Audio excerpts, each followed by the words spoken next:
Shalom Ubracha, nous poursuivons aujourd'hui avec la troisième Mishnah, Mishnah Gimel du premier Pérek. Comme nous l'avons vu dans les Mishnayot précédentes, on doit dans la Tfila mentionner en hiver qu'Akadosh Baruch Hu fait tomber la pluie.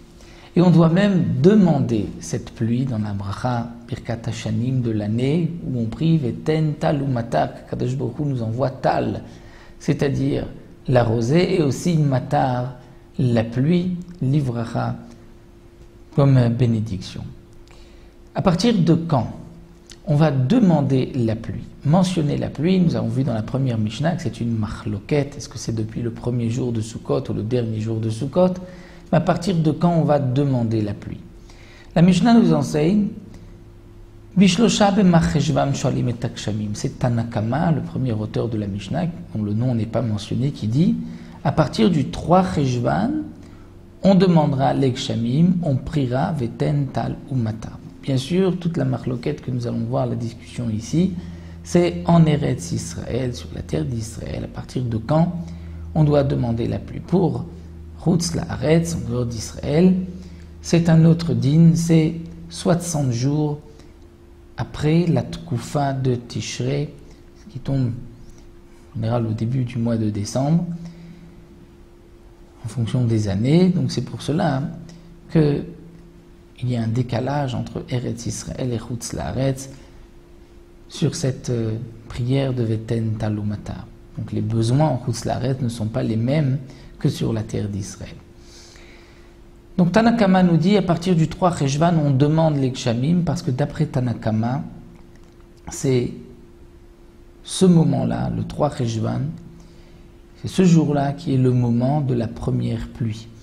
Et c'est donc pour cela qu'on doit demander le 3 Cheshvan, pas avant et pas non plus après, puisque dès maintenant, c'est le moment de cette première Revi'a, comme dit la Gemara, c'est-à-dire de cette première pluie. Rabban Gamliel, Omer Rabban Gamliel dit non. Beshivabu. Il faut attendre le 7 Cheshvan. Pourquoi? Parce qu'il faut attendre au moins 15 jours après la fête de Sukkot.